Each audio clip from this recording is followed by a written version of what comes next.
Good evening, everyone. I am Herdiyani from CNN News, bringing you the latest news for today. Heavy rain causes flash flood in Jembrana Bali.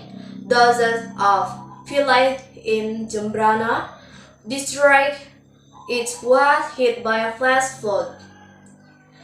The worst occurred in Banjar Bilukpo, Mandoyo sub-district, and dozens of houses were damaged in the flash flood. The Bilukpa bridge that connects the Denpasar-Gilimanuk transportation route is covered with large modern material as a result.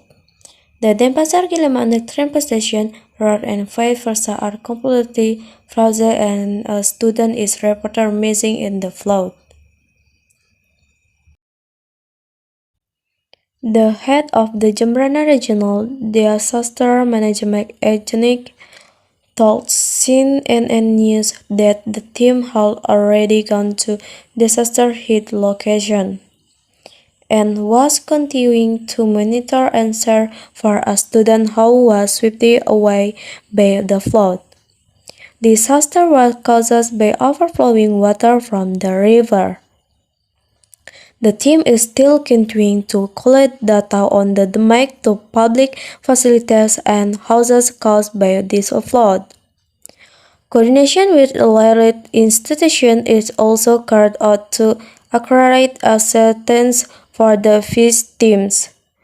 The team urges residents to find a safe place because the water is still unsure at this time.